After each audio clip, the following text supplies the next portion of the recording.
तो ऐसा क्यों कारण है कि पढ़ी लिखी महिलाएं ज़्यादा जो है वो अपने पतियों पे केस कर रही हैं, ये क्वेश्चन था। जैसे आपको क्वेश्चन पूछ रहा है, आप जिसको डायग्राम के माध्यम से दे सकते हैं। अगर आप कोई डायग्राम का क्वेश्चन हो डायग्राम दीजिए, नहीं तो आप जो है उसको जो है चार्ट में दिखा सकते। उसके बाद में आप 10 ईयर लीजिए घटना चक्र का, उसको व्याख्या सहित पढ़िए, जितने भी प्रश्न आए उसके बारे में आपकी संपूर्ण जानकारी होनी चाहिए। एक ये था कि अगर आपको मैं SDM बना दूंगी तो आप तो आप जो है बेसिक स्कूलों के लिए क्या करोगे।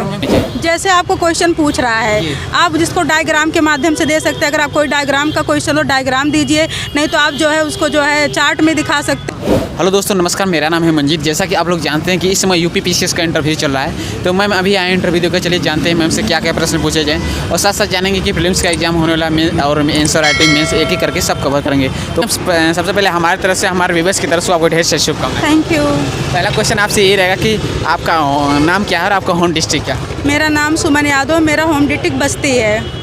आपका इंटरव्यू किस बोर्ड में रहा है। डॉक्टर हरेश प्रताप सिंह के बोर्ड में था। अप्रॉक्सीमेट कितने समय तक चला इंटरव्यू आपका। मुझे 20 मिनट तक चला है।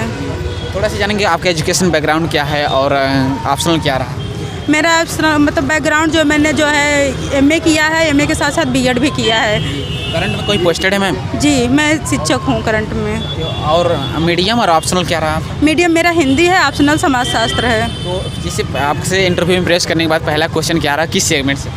पहला क्वेश्चन ये रहा कि आप जो है आप ये बताइए कि ये उन्होंने पूछा कि आपके पास तो डिग्रियां बहुत हैं, तो आप कि जॉब करती हैं। हम कहे जी सर मैं इस समय शिक्षक हूँ। तो उन्होंने बताया कि अच्छा सीखने के कौन कौन से तरीके कहाँ से हम सीख सकते हैं। जैसे ये कहा जाता है कि आँख से भी सीखा जाता है, कान से भी सीखा जाता है, मुँह से भी सीखा जाता है, तो ये उन्होंने पूछा। दूसरा उन्होंने पूछा कि अब जो है महिला जो है घरेलू हिंसा बढ़ रहा है, वो भी शहरी क्षेत्रों में ज़्यादा बढ़ रहा है, तो ऐसा क्यों कारण है कि पढ़ी लिखी महिलाएँ ज़्यादा जो है वो अपने पतियों पर केस कर रही हैं, ये क्वेश्चन था। और एक क्वेश्चन ये था कि आप जो है चूँकि टीचर हैं, ग्रामीण क्षेत्र में पोस्टेड हैं, तो आप वहाँ पे बालिकाओं के मतलब जो है पढ़ाने के लिए क्या काम करती होंगी जब बालिकाएं ज़्यादा हैं। दूसरा होगा कि जो महिलाओं को आप जोड़ने के लिए कौन कौन से काम करते हो। और उसके बाद में ये था कि जो विदेशी यूनिवर्सिटी हमारे यहाँ खुल रही हैं उसके क्या फ़ायदे होंगे। और फिर एक ये था कि अगर आपको मैं SDM बना दूंगी तो आप जो है बेसिक स्कूलों के लिए क्या करोगे। पॉइंट ऑफ व्यू क्या रहा है सिचुएशनल क्वेश्चन।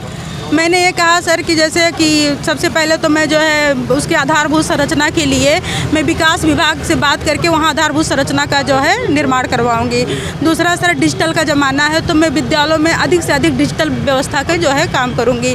तीसरा सर टीचर को जो है अधिक से अधिक प्रशिक्षण देकर उनको संवेदनशील और प्रतिबद्ध बनाया जाए, ये सब मैंने बताया है। और कोई सिचुएशनल SDM बनाकर DSP बनाकर जो सोशल इशू से नहीं, सोशल इशूज़ नहीं, मेरे शिक्षा पे ही ज़्यादा रहा। मेरा जो ऑप्शनल सोशोलॉजी रहा था, इससे कोई क्वेश्चन सोशोलॉजी से कोई क्वेश्चन नहीं पूछा गया। और कोई क्वेश्चन जैसे वुमेन एम्पावरमेंट से रिलेटेड। हाँ, वुमेन एम्पावरमेंट से था कि महिलाओं को सशक्त कब तक बना दिया जाए, कोई एक सीमा होनी चाहिए कि वो सशक्त अब बन जाएंगी, तो उस पर इन्होंने क्वेश्चन किया कि कैसे। PCS में आपका कौन सा अटेम्प्ट रहा है। ये मेरा 5वां मीन्स था। इंटरव्यू मेरा पहला था। तो इससे पहले थोड़ा सा बात करेंगे, इससे पहले क्या कमियां रही, मिस्टेक ही कहा जा सकता है जो न्यू स्टूडेंट को नहीं करनी चाहिए, जिससे फाइनल सिलेक्शन नहीं हो रहा है आप। हम लोग थोड़ा सा ये था कि जैसे हम लोग मतलब जो है नोट्स कम बनाते थे, अपना घर पे जो शॉर्ट नोट्स बनाते हैं, तो अंतिम में होता है रिवाइज करने में थोड़ी समस्या हो जाती थी। तो फिर वो होता कि हम लॉन्ग क्वेश्चन याद करते थे और हमारे पास टाइम कम रहता था, तो उसको हम थोड़ा सा मैनेज नहीं कर पाते थे, सबसे बड़ी समस्या थी। UP PCS से ऑप्शनल रिमूव हो गया अभी कुछ दिन पहले, तो उसे आप किस वे से देखती है, आपका पॉइंट ऑफ व्यू क्या है, पॉजिटिव या निगेटिव। पॉजिटिव है। तो क्या क्या बेनिफिट रहेगा फ्यूचर में आने वाले समय। इससे ये होगा सब में समानता है कि सारे विषयों में जो एक आक्षेप लगता है कि नहीं इनको ज़्यादा नंबर मिलता है, इनको कम मिलता है, अब सबको इक्वलिटी मिलेगी कि हाँ अपना सब अपना योग्यता दिखा सकते हैं। प्रीलिम्स का एग्जाम होने वाला मैम, तो आप 5 टाइम्स मेंस लिखी हैं, तो इसकी क्या स्ट्रेटजी होनी चाहिए जिससे प्रीलिम्स क्वालिफाई कर सके। बेस्ट स्ट्रेटजी क्या है। सबसे पहले तो आपको बेसिक नॉलेज हर विषय में होना चाहिए। उसके बाद में आप 10 ईयर लीजिए घटना चक्र का, उसको व्याख्या सहित पढ़िए, जितने भी प्रश्न आए उसके बारे में आपकी संपूर्ण जानकारी होनी चाहिए, प्लस अपने प्रदेश के बारे में आपको जानकारी होनी चाहिए। जो घटना चक्र आपने बताया था, इस पर आपका पॉइंट ऑफ व्यू क्या है, क्या केवल घटना चक्र सफिशिएंट है। नहीं, आपको बेसिक चीज़ों के लिए आपको बहुत सारी बुकें हैं, NCERT हैं, आप लूसेंट पढ़ सकते हैं, आप जो है लक्ष्मीकांत पढ़ सकते हो। आपको पहले बेसिक नॉलेज मतलब जो है लेना ही पड़ेगा, उसके बाद में घटना चक्र सप्लीमेंट्री है, आपको बेसिक नॉलेज होनी चाहिए। तो आपका मीडियम हिंदी है, तो हिंदी मीडियम के छात्रों के लिए CSET की बहुत ज़्यादा प्रॉब्लम है, तो CSET को कैसे अपने आप को प्रिपेयर करती हैं, बेस्ट स्ट्रेटजी बताइए। मुझे लगता है सीसेट में आप हिंदी अच्छे से तैयार कर लीजिए, उसके बाद में कुछ रीजनिंग भी आता है, थोड़ा बहुत मैथ भी कर लीजिए। मुझे मैथ थोड़ी बहुत आती है तो मैं कर लेती हूँ, तो रीजनिंग मेरा निकल जाता है। मेंस के लिए आपने क्या रिसोर्सेज फॉलो किया था, उसके लिए बताइए। जो जीएस के स्टैंडर्ड बुकें हैं और जो कोई नोट्स हो, कुछ कोचिंग मटेरियल। कोचिंग मटेरियल का मैंने जो सारे प्रश्न थे उस पर मैंने अपने आप से नोट्स बनाया, उसमें कुछ मैप ऐड किया और जो हम पहले नहीं करते थे अब की बार मैंने बनाया, जिसके बाद में वो लिखा। मुझे एग्जाम में मुझे बहुत सारे क्वेश्चन वहीं से आए जो मैंने नोट्स बनाए हुए थे, तो इससे मुझे फ़ायदा मिला। किस कोचिंग से बनाए थे?